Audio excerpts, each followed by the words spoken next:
As for the Argonauts, since Heracles joined them in their campaign, it may be appropriate to speak of them in this connection.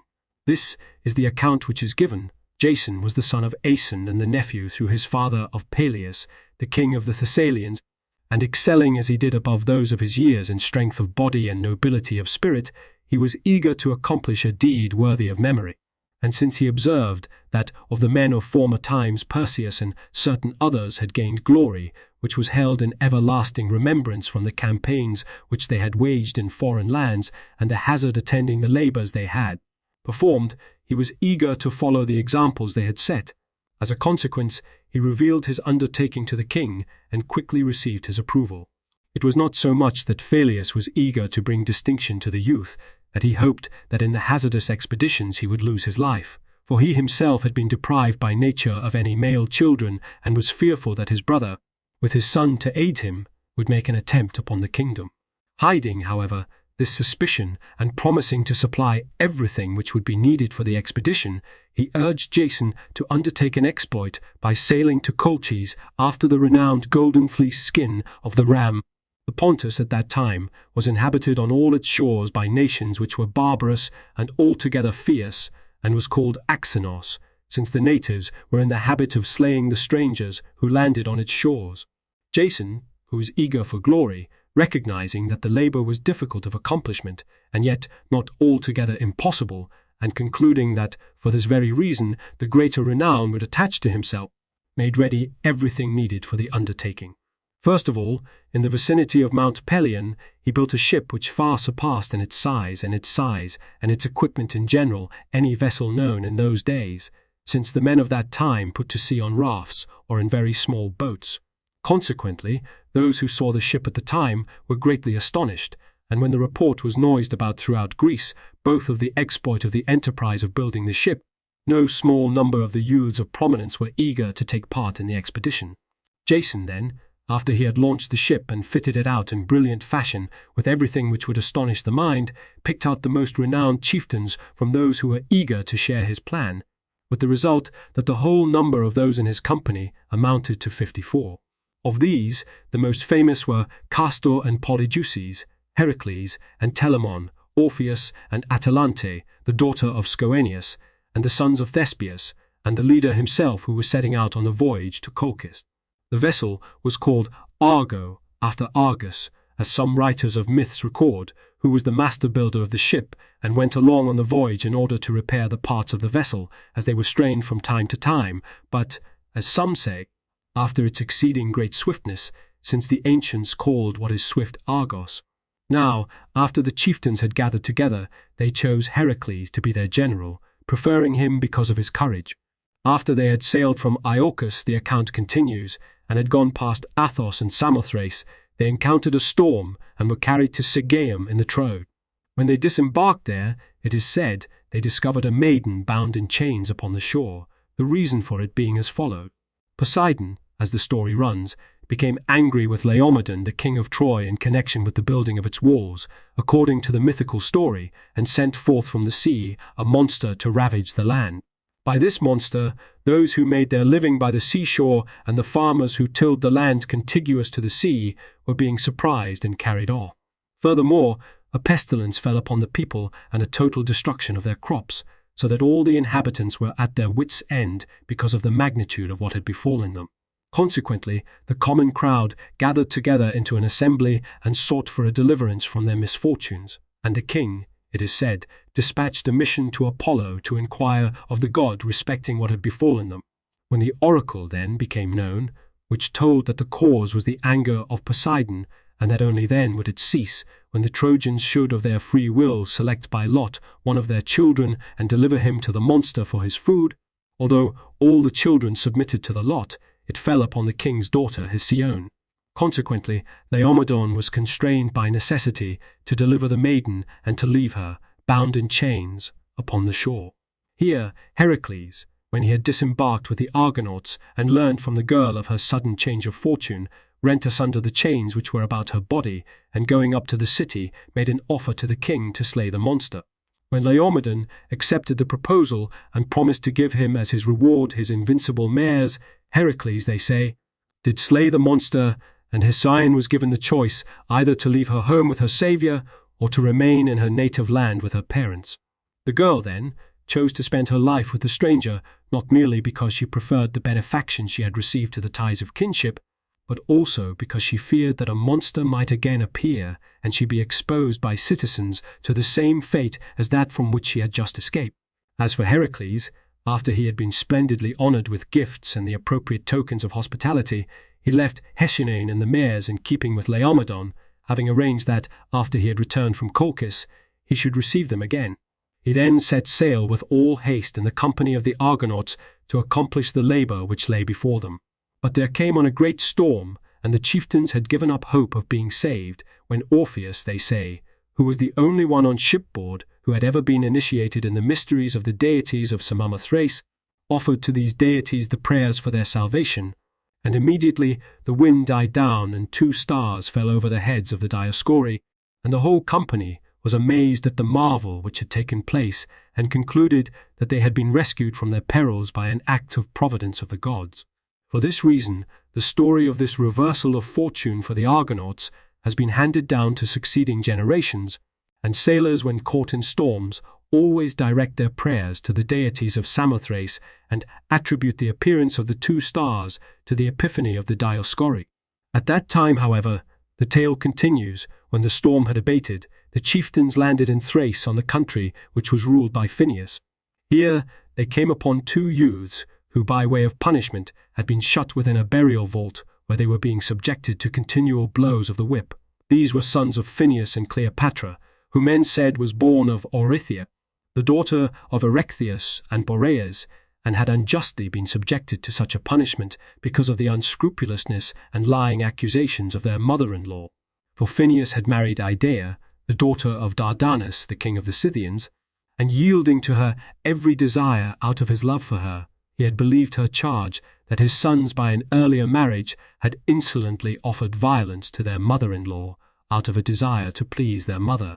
And when Heracles and his friends unexpectedly appeared, the youths who were suffering these tortures, they say, made supplication to the chieftains as they would to gods, and setting forth the causes of their father's unlawful conduct, implored that they be delivered from their unfortunate lot. Phineus, however, the account continues, met the strangers with bitter words, and ordered them not to busy themselves with his affairs. For no father, he said, exacts punishment of his sons of his free will, unless they have overcome, by the magnitude of their crimes, the natural love which parents bear towards their children. Thereupon the young men, who were known as Boreadae, and were of the company which sailed with Heracles, since they were brothers of Cleopatra, and because of their kinship with the young men, were the first, it is said, to rush to their aid. And they tore apart the chains which encircled them, and slew such barbarians as offered resistance. And when Phineus hastened to join battle with them, and the Thracian multitude ran together, Heracles, they say, who performed the mightiest deeds of them all, slew Phineus himself and no small number of the rest, and finally, capturing the royal palace, led Cleopatra forth from out the prison, and restored to the sons of Phineus their ancestral rule. But when the sons wished to put their stepmother to death under torture, Heracles persuaded them to renounce such a vengeance, and so the sons, sending her to her father in Scythia, urged that she be punished for her wicked treatment of them. And this was done. The Scythian condemned his daughter to death, and the sons of Cleopatra gained in this way, among the Thracians, a reputation for equitable dealing. I am not unaware that certain writers of myths say that the sons of Phineus were blinded by their father, and that Phineus suffered the like fate at the hands of Boreas. Likewise, certain writers have passed down the account that Heracles, when he went ashore once in Asia to get water, was left behind in the country by the Argonauts. But, as a general thing, we find that the ancient myths do not give us a simple and consistent story. Consequently, it would occasion no surprise if we find, when we put the ancient accounts together, that in some details they are not in agreement with those given by every poet and historian. At any rate, according to these ancient accounts, the sons of Phineus turned over the kingdom to their mother Cleopatra and joined with the chieftains in the expedition. And after they had set sail from Thrace and had entered the Pontus, they put in at the Tauric Chersonese, being ignorant of the savage ways of the native people. or it is customary among the barbarians who inhabit this land to sacrifice to Artemis Tauropolis the strangers who put in there, and it is among them, they say, that at a later time Iphigenia became a priestess of this goddess and sacrificed to her those who were taken captive. Since it is the task of history to inquire into the reasons for this slaying of strangers, we must discuss these reasons briefly, especially since the digression on this subject will be appropriate in connection with the deeds of the Argonauts. We are told, that is, that Helios had 2 sons, Aeetes and Perses, Aeetes being king of Colchis and the other king of the Tauric Chersonese, and that both of them were exceedingly cruel. And Perses had a daughter Hecate, who surpassed her father in boldness and lawlessness. She was also fond of hunting, and when she had no luck, she would turn her arrows upon human beings instead of the beast. Being likewise ingenious in the mixing of deadly poisons, she discovered the drug called aconite, and tried out the strength of each poison by mixing it in the food given to the stranger. And since she possessed great experience in such matters, she first of all poisoned her father, and so succeeded to the throne, and then, founding a temple of Artemis and commanding that strangers who landed there should be sacrificed to the goddess, she became known far and wide for her cruelty. After this, she married Aeetes and bore 2 daughters, Circe and Medea, and a son Agelaus, although Circe also, it is said, devoted herself to the devising of all kinds of drugs and discovered roots of all manner of natures and potencies such as are difficult to credit, yet, notwithstanding that she was taught by her mother Hecate about not a few drugs, she discovered by her own study a far greater number, so that she left to the other woman no superiority whatever in the matter of devising uses of drugs. She was given in marriage to the king of the Sarmatians, whom some call Scythians, and first she poisoned her husband, and after that, succeeding to the throne, she committed many cruel and violent acts against her subjects. For this reason, she was deposed from her throne and, according to some writers of myths, fled to the ocean, where she seized a desert island, and there established herself with the women who had fled with her, though according to some historians she left the Pontus and settled in Italy on a promontory which to this day bears after her the name Circaeum.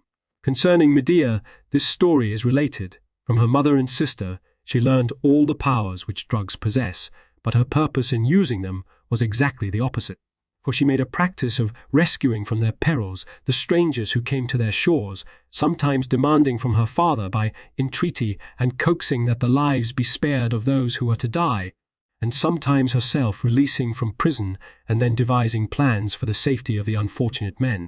For Aeetes, partly because of his own natural cruelty, and partly because he was under the influence of his wife Hecate, had given his approval to the custom of slaying strangers.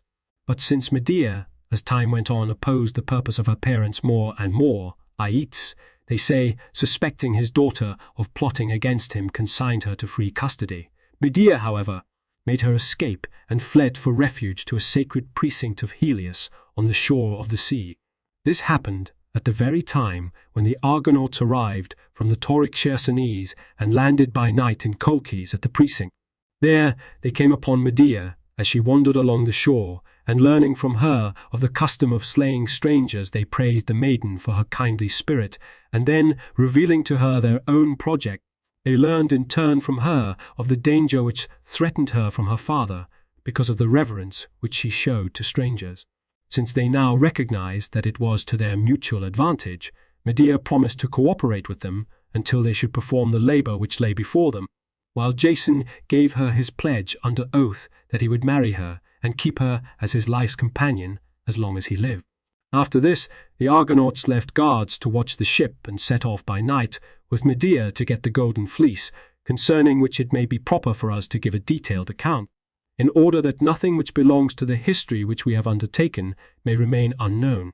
Phrixus, the son of Atamas, the myths relate, because of his stepmother's plots against him, took his sister Hel and fled with her from Greece. And while they were making the passage from Europe to Asia, as a kind of providence of the gods directed, on the back of a ram, whose fleece was of gold, the maiden fell into the sea, which was named after her Hellespont. But Phrixus continued on into the Pontus and was carried to Colchis, where, as some oracle had commanded, he sacrificed the ram and hung up its fleece as a dedicatory offering in the temple of Ares. After this, while Aeetes was king of Colchis, an oracle became known to the effect that he was to come to the end of his life whenever strangers should land there and carry off the golden fleece. For this reason, and because of his own cruelty as well, Aeetes ordained that strangers should be offered up in sacrifice, in order that, the report of the cruelty of the Colchi having been spread abroad to every part of the world, no stranger should have the courage to set foot on the land. He also threw a wall about the precinct and stationed there many guardians, these being men of the Tauric Chersonese, and it is because of these guards that the Greeks invented monstrous myths.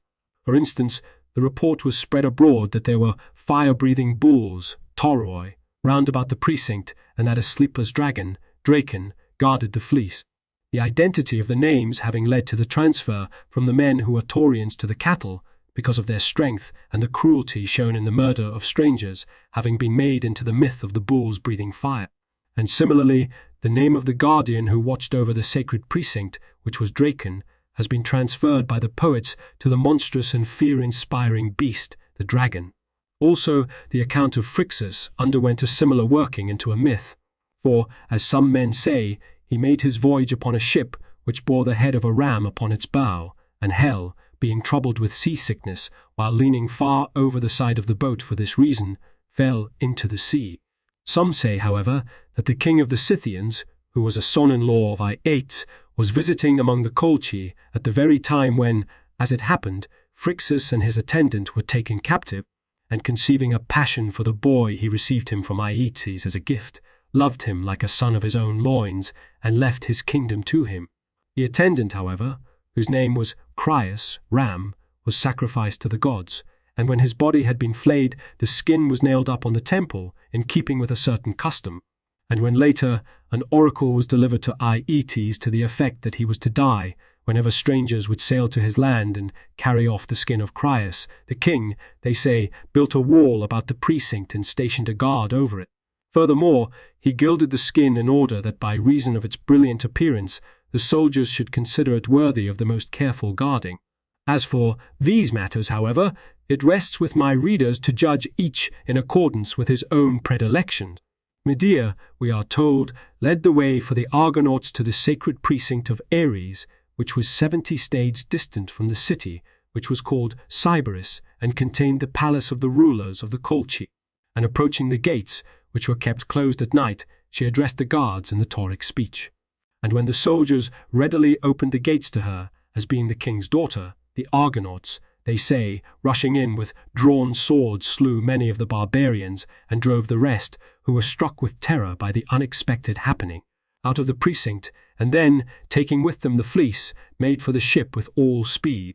Medea, likewise, assisting the Argonauts, slew with poisons the dragon which, according to the myths, never slept as it lay coiled about the fleece in the precinct, and made her way with Jason down to the sea.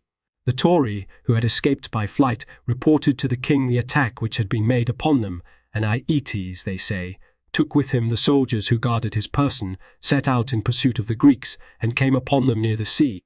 Joining battle on the first contact with them, he slew one of the Argonauts, Iphitus, the brother of that Eurystheus who had the labours upon Heracles, but soon, when he enveloped the rest of them with the multitude of his followers and pressed too hotly into the fray, he was slain by Meleager. The moment the king fell, the Greeks took courage, and the Colchi turned in flight, and the larger part of them were slain in the pursuit. There were wounded among the chieftains, Jason, Laertes, Atalante, and the sons of Thespius, as they are called. However, they were all healed in a few days, they say, by Medea, by means of roots and certain herbs, and the Argonauts, after securing provisions for themselves, set out to sea, and they had already reached the middle of the Pontic Sea when they ran into a storm which put them in the greatest peril. But when Orpheus, as on the former occasion, offered up prayers to the deities of Samothrace, the winds ceased, and there appeared near the ship Glaucus the sea god, as he is called. The god accompanied the ship in its voyage, without ceasing for 2 days and nights, and foretold to Heracles his labours and immortality, and to the Tindaridae that they should be called Dioscuri, sons of Zeus, and receive at the hands of all mankind honour, like that offered to the gods. And, in general, he addressed all the Argonauts by name, and told them that because of the prayers of Orpheus he had appeared in accordance with the providence of the gods and was showing forth to them what was destined to take place, and he counselled them, accordingly, that so soon as they touched land, they should pay their vows to the gods, through the intervention of whom they had twice already been saved. After this, the account continues, Glaucus sank back beneath the deep, and the Argonauts, arriving at the mouth of the Pontus, put into the land, the king of the country being at that time Byzas, after whom the city of Byzantium was named. There they set up altars, and when they had paid their vows to the gods, they sanctified the place, which is even to this day held in honour by the sailors who pass by. After this, they put out to sea, and after sailing through the Propontis and Hellespont, they landed at the Troad. Here, when Heracles dispatched to the city his brother Iphiclus and Telamon to demand back both the mares and Hesione, Laomedon, it is said, threw the ambassadors into prison, and planned to lay an ambush for the other Argonauts and encompass their death. He had the rest of his sons as willing aids in the deed, but Priam alone opposed it, for he declared that Laomedon should observe justice in his dealings with the strangers, and should deliver to them both his sister and the mares which had been promised. But when no one paid any heed to Priam, he brought 2 swords to the prison, they say, and gave them secretly to Telamon and his companions, and by disclosing the plan of his father, he became the cause of their deliverance. For immediately Telamon and his companions slew such of the guards as offered resistance, and fleeing to the sea, gave the Argonauts a full account of what had happened. Accordingly, these got ready for battle, and went out to meet the forces which were pouring out of the city with the king. There was a sharp battle, but their courage gave the chieftains the upper hand, and Heracles, the myths report, performed the bravest feats of them all, for he slew Laomedon, and taking the city at the first assault, he punished those who were parties with the king to the plot, but to Priam, because of the spirit of justice he had shown, he gave the kingship, entered into a league of friendship with him, and then sailed away in company with the Argonauts. But certain of the ancient poets have handed down the account that Heracles took Troy, not with the aid of the Argonauts, but on a campaign of his own with 6 ships, in order to get the mares. And Homer also adds his witness to this version in the following lines. Aye, what a man, they say, was Heracles in might, my father he steadfast, with heart of lion, who once came here to carry off the mares of King Laomedon. With but 6 ships and scantier men, yet sacked he then the city of proud Ilium, and made her streets bereft. But the Argonauts, they say, set forth from the road and arrived at Samothrace, where they again paid their vows to the great gods, and dedicated in the sacred precinct the bowls which are preserved there even to this day. While the return of the chieftains was as yet not known in Thessaly, a rumour, they say, went the rounds there that all the companions of Jason in the expedition had perished in the region of Pontus. Consequently, Phyleus, thinking that an occasion was now come to do away with all who were waiting for the throne, forced the father of Jason to drink the blood of a bull, and murdered his brother Promachus, who was still a mere lad in years.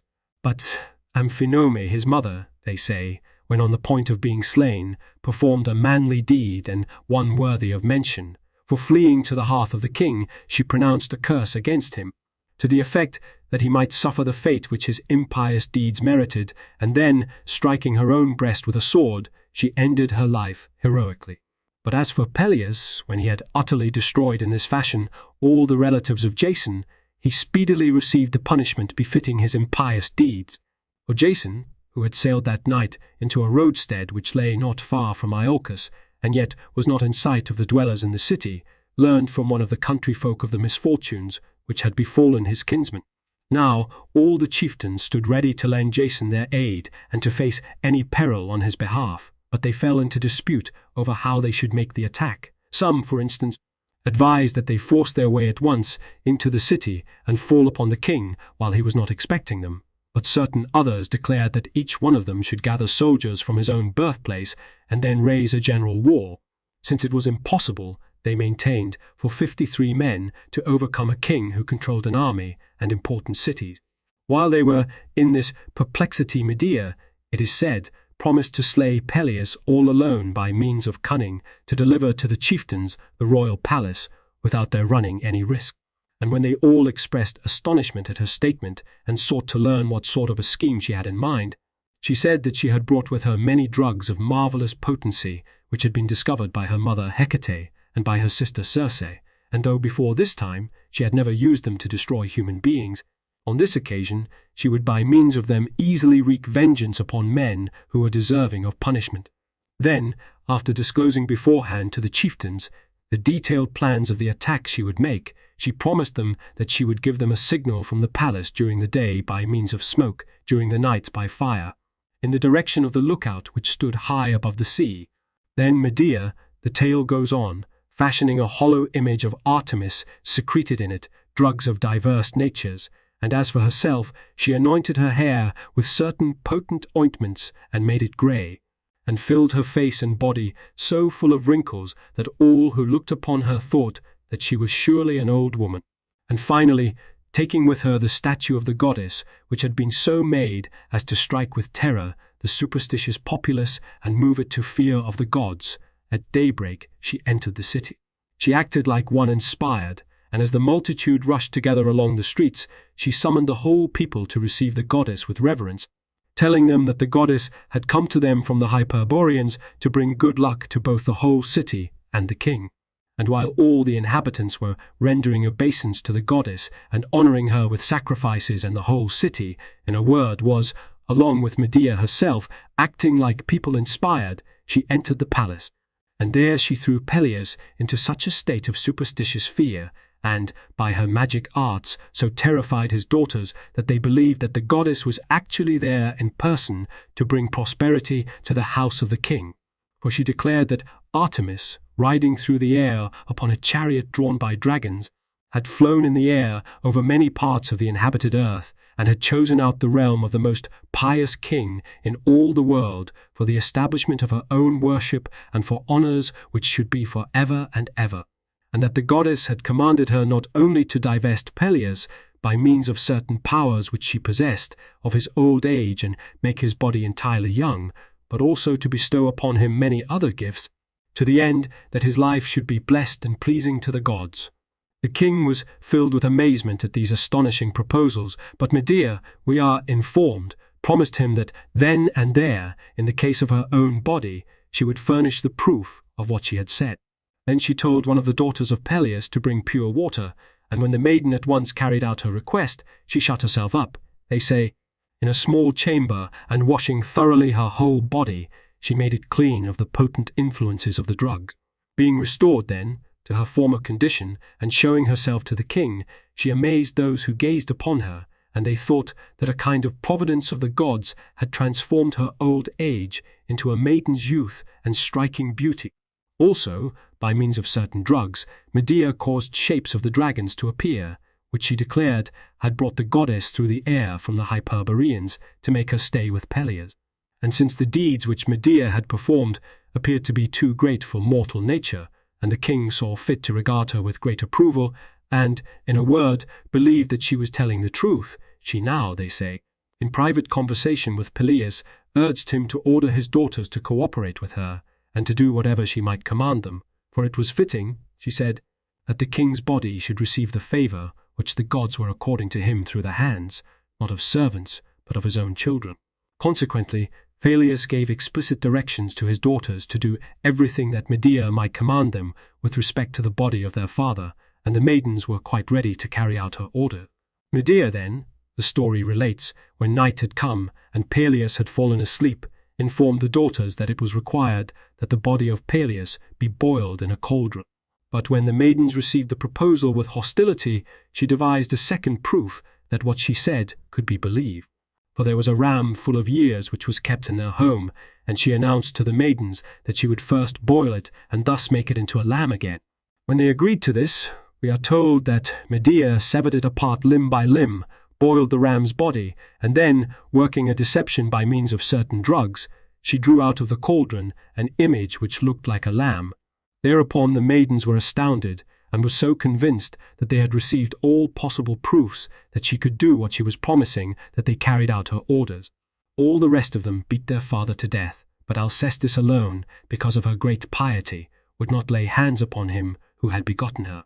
After Peleus had been slain in this way, Medea, they say, took no part in cutting the body to pieces or in boiling it, but pretending that she must first offer prayers to the moon, she caused the maidens to ascend with lamps to the highest part of the roof of the palace, while she herself took much time repeating a long prayer in the Colchian speech, thus affording an interval to those who were to make the attack. Consequently, the Argonauts, when, from their lookout, they made out the fire, believing that the slaying of the king had been accomplished, hastened to the city on the run, and passing inside the walls, entered the palace with drawn swords, and slew such guards as offered opposition. The daughters of Peleus, who had only at that moment descended from the roof to attend to the boiling of their father, when they saw to their surprise both Jason and the chieftains in the palace, were filled with dismay at how had befallen them. For it was not within their power to avenge themselves on Medea, nor could they by deceit make amends for the abominable act which they had done. Consequently, the daughters, it is related, were about to make an end of their lives, but Jason, taking pity upon their distress, restrained them, and exhorting them to be of good courage, showed them that it was not from evil design that they had done wrong, but it was against their will, and because of deception, that they had suffered this misfortune.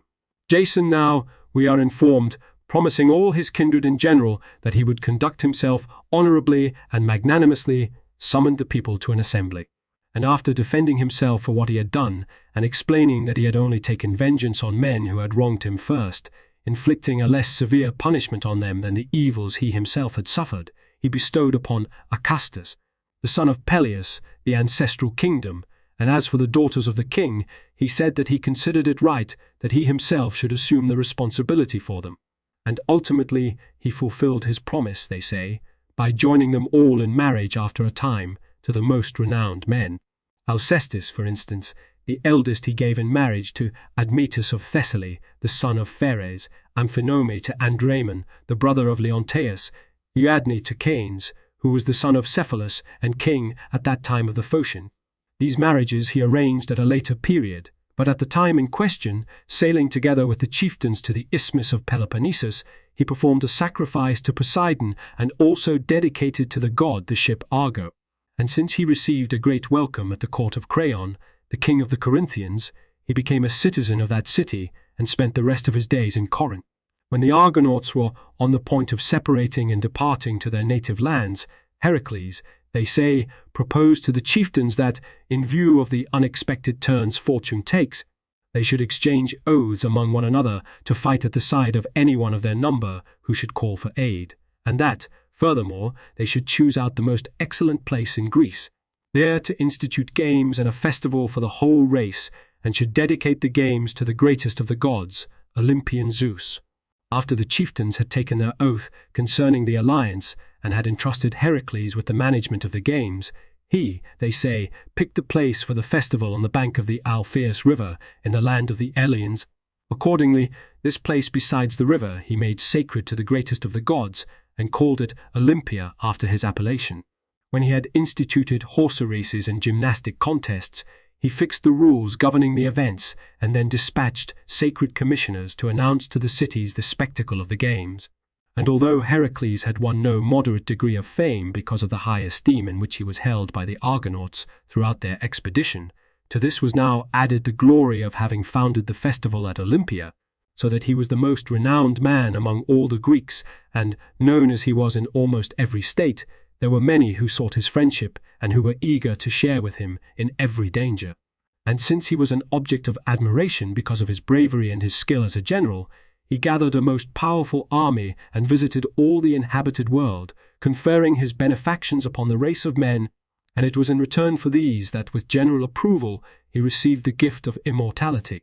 But the poets, following their custom of giving a tale of wonder, have recounted the myth that Heracles, single-handed and without the aid of armed forces, performed the labors which are on the lips of all.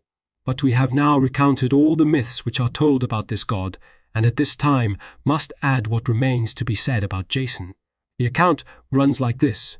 Jason made his home in Corinth, and living with Medea as his wife for 10 years he begat children by her, the two oldest, Thessalus and Alcamenes, being twins, and the third, Tysandrus, being much younger than the other two.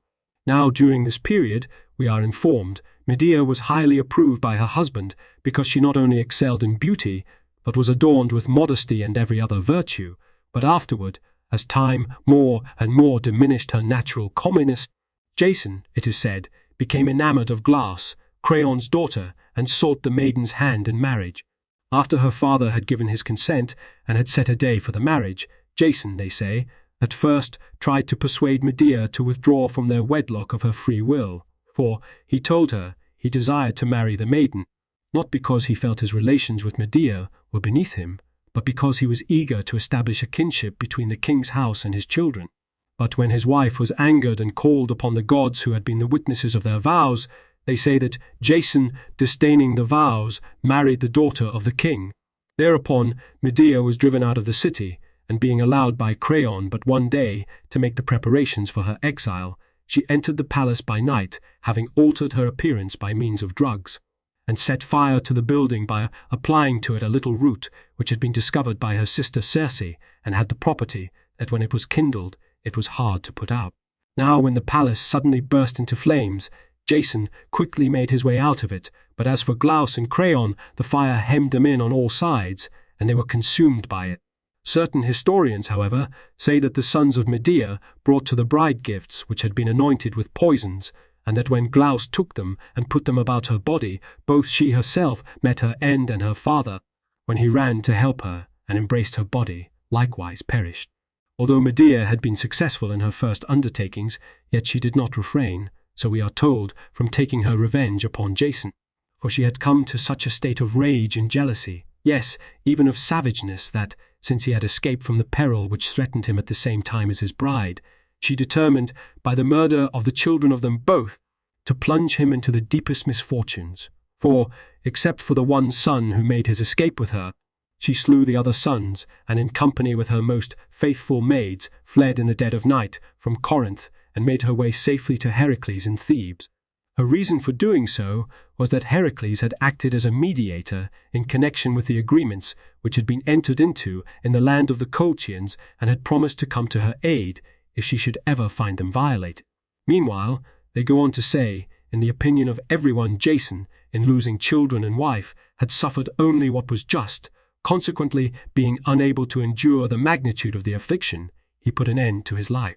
The Corinthians were greatly distressed at such a terrible reversal of fortune, and were especially perplexed about the burial of the children.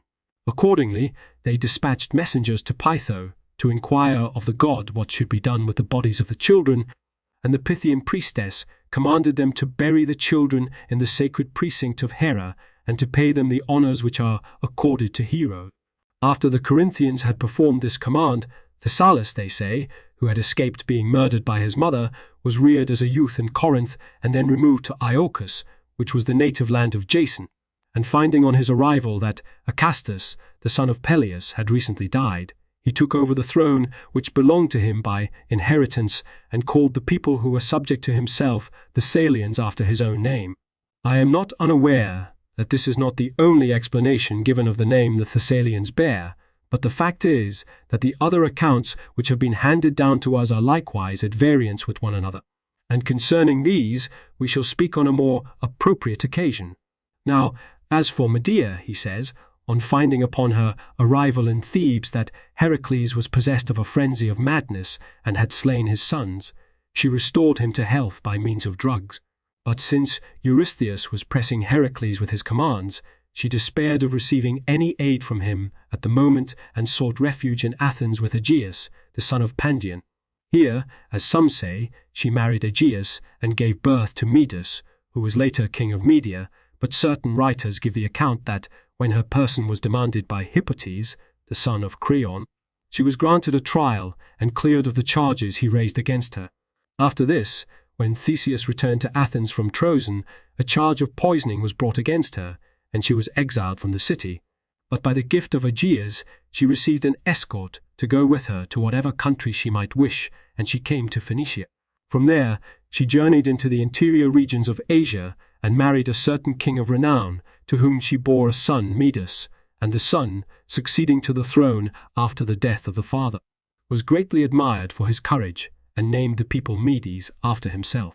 Speaking generally, It is because of the desire of the tragic poets for the marvelous that so varied and inconsistent an account of Medea has been given out, and some indeed, in their desire to win favour with the Athenians, say that she took that Medus whom she bore to Aegeus and got off safe to Colchis, and at that time Aeetes, who had been forcibly driven from the throne by his brother Perses, had regained his kingdom, Medas, Meda's son, having slain Perses, and that afterwards Medus, securing the command of an army, advanced over a large part of Asia, which lies above the Pontus, and secured possession of Media, which has been named after this Medus. But since in our judgment it is unnecessary, and would be tedious to record all the assertions which the writers of myths have made about Medea, we shall add only those items which have been passed over concerning the history of the Argonauts. Not a few both of the ancient historians and of the later ones as well, one of whom is Timaeus, say that the Argonauts, after the seizure of the Fleece, learning that the mouth of the Pontus had already been blockaded by the fleet of Aeetes, performed an amazing exploit which is worthy of mention. They sailed, that is to say, up the Tanais River as far as its sources, and at a certain place they hauled the ship overland, and following in turn another river, which flows into the ocean, they sailed down it to the sea. Then they made their course from the north to the west, keeping the land on their left, and when they had arrived near Gadira, Cadirs, they sailed into our sea. And the writers even offer proofs of these things, pointing out that the Celts who dwell along the ocean venerate the Dioscuri above any of the gods, since they have a tradition handed down from ancient times that these gods appeared among them coming from the ocean. Moreover, the country which skirts the ocean bears, they say, not a few names which are derived from the Argonauts and the Dioscuri. And likewise, the continent this side of Gadira contains visible tokens of the return voyage of the Argonauts. So, for example, as they sailed about the Tyrrhenian Sea, when they put in at an island called Ethelaia, they named its harbour, which is the fairest of any in those regions, Argoun, after their ship, and such has remained its name to this day. In like manner to what we have just narrated, a harbour in Etruria, 800 stades from Rome, was named by them Telamon, and also at Formia in Italy, the harbour Aeetes, which is now known as Caetes. Furthermore, when they were driven by winds to the Syrtes and had learned from Triton, who was king of Libya at that time, of the peculiar nature of the sea there, upon escaping safe out of the peril, they presented him with the bronze tripod, which was inscribed with ancient characters, and stood until rather recent times among the people of Euesperes. We must not leave unrefuted the account of those who state that the Argonauts sailed up the Ister River as far as its sources and then, by its arm which flows in the opposite direction, descended to the Adriatic Gulf. For time has refuted those who assume that the Ister, which empties by several mouths into the Pontus, and the Ister, which issues into the Adriatic, flow from the same region. As a matter of fact, when the Romans subdued the nation of the Istrians, it was discovered that the latter river has its sources only 40 stades from the sea. But the cause of the error on the part of the historians was, they say, the identity in name of the two rivers. Since we have sufficiently elaborated the history of the Argonauts and the deeds accomplished by Heracles, it may be appropriate also to record, in accordance with the promise we made, the deeds of his sons. Now, after the deification of Heracles, his sons made their home in Trachis at the court of Cyrus the king. But later, when Hyllus and some of the others had attained to manhood, Eurystheus, being afraid lest, after they had all come of age, he might be driven from his kingdom at Mycenae, decided to send the Heracliadae into exile from the whole of Greece. Consequently, he served notice upon Cyrus the king to banish both the Heraclidae and the sons of Lysimnius and Iolaus as well, and the band of Arcadians who had served with Heracles on his campaigns, adding that, if he should fail to do these things, he must submit to war. But the Heraclidae and their friends, perceiving that they were of themselves not sufficient in number to carry on a war against Eurystheus, decided to leave Trachis of their own free will, and going about among the most important of the other cities, they asked them to receive them as fellow townsmen. When no other city had the courage to take them in, the Athenians alone of all, such being their inborn sense of justice, extended a welcome to the sons of Heracles, and they settled them and their companions in the flight in the city of Trichorithus, which is one of the cities of what is called the Tetrapolis. And after some time, when all the sons of Heracles had attained to manhood, and a spirit of pride sprang up in the young men because of the glory of descent from Heracles. Eurystheus, viewing with suspicion their growing power, came up against them with a great army. But the Heraclidae, who had the aid of the Athenians, chose as their leader Iolaus, the nephew of Heracles, and after entrusting to him and Theseus and Hyllus the direction of the war, they defeated Eurystheus in a pitched battle. In the course of the battle, the larger part of the army of Eurystheus was slain, and Eurystheus himself, when his chariot was wrecked in the flight, was killed by Hyllus, the son of Heracles. Likewise, the sons of Eurystheus perished in the battle to a man. After these events, all the Heraclidae, now that they had conquered Eurystheus in a battle whose fame was noised abroad and were well supplied with allies because of their success, embarked upon a campaign against Peloponnesus with Hyllus as their commander.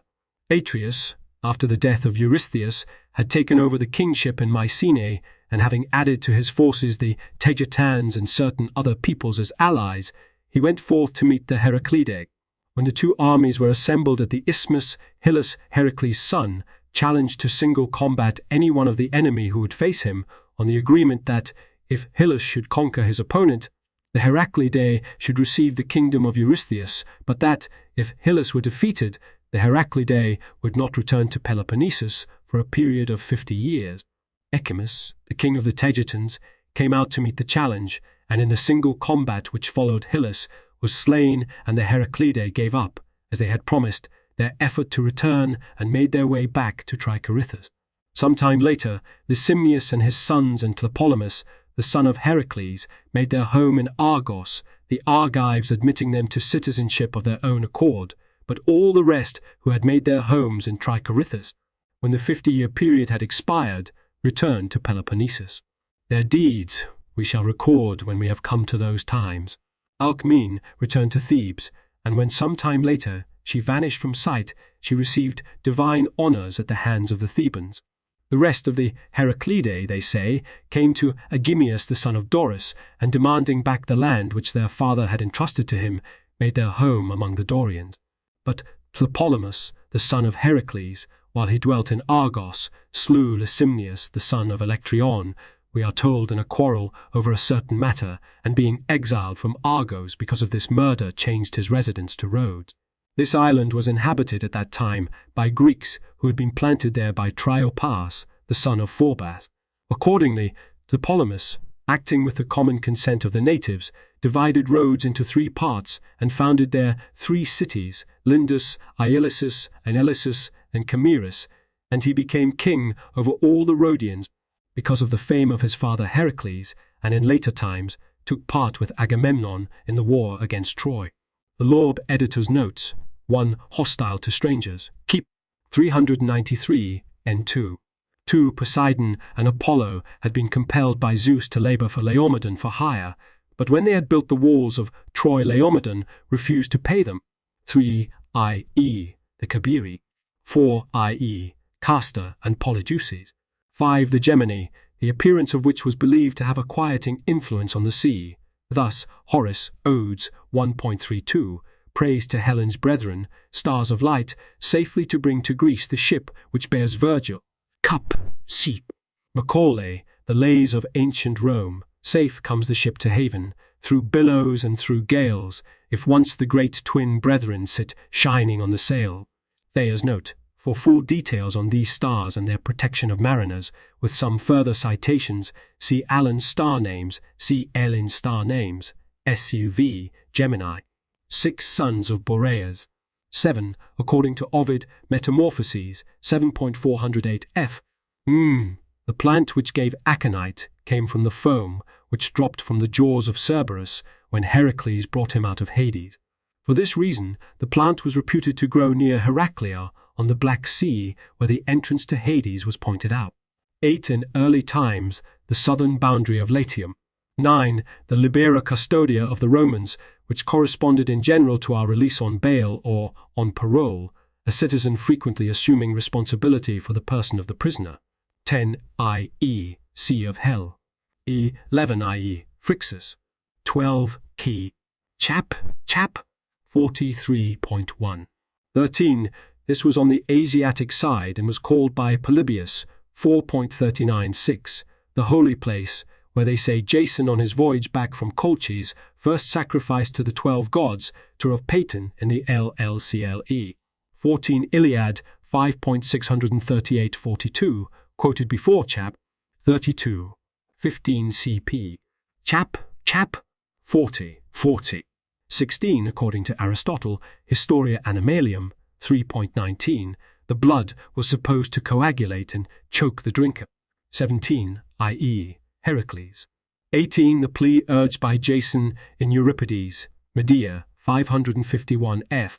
19, i.e., from the territory of Corinth. 20, this is the manner of Glaus's death in the Medea of Euripides. His version also differs from the account which follows, in that there are only 2 sons of Jason and Medea, and after slaying them, Medea carries off their bodies so that Jason may not even give them formal burial, and that Jason does not commit suicide. The fountain of glass has been found, Journ of Archaeology, 4, 1900, 458, 75, 14, 1910, 1950, but not as yet the tomb of the children which was pointed out to Pausanias, 2.36, 21, i.e., that Jason would wed Medea and keep her as his life's companion so long as he lived, cp. chap. 46.4. 22, according to Euripides, Medea, 1386, a beam of wood fell from the rotting Argo upon Jason and killed him. 23, this is not in the extant portions of Diodorus. 24, key. Chap. 11. 25, i.e., with the labours which Heracles had to perform for him. 26, key p. 412, none. 27, the dawn. 28, i.e., southwest. 29, the Mediterranean. 30, Elba. 31, the Roman Portus Argos, the harbour of the present capital of the island, Portoferraio. 32, Formia. 33, Gaeta. Thayer's note. The derivation of the name usually given by the ancients was another one altogether, from a certain Cajeta, said to have been Aeneas' nurse. Gaeta and Formia today are 2 separate ports about 5 chem apart around a bend of a common gulf. 34, the most western city later called Berenice of the Pentapolis in Cyrene. 35, Danube. 36, Strabo, 1.3, 15, mentions the same erroneous belief and in language which shows that he knew no river of that name in Istria. 37, a half-brother of Alcmene and so an uncle of Heracles.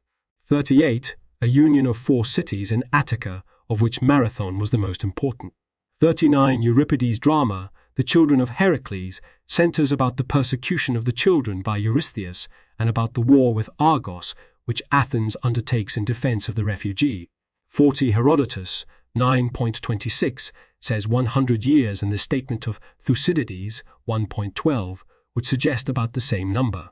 41, this is not in the extant portions of Diodorus. 42 key p. Chap. 37.4. Thayer's note, a modern Talamon. It eventually played a role in Roman history. See my pages. The previous next to images with borders lead to more information. The thicker the border, the more information. Details here. Up to Diodorus classical texts Lacus Curtius home a page or image on this site is in the public domain only if its Earl has a total of 1 asterisk. If the Earl has 2 asterisks, the item is copyright someone else and used by permission or fair use. If the Earl has none, the item is, see Bill Thayer. See my copyright page for details and contact information. Page updated 1 May 18.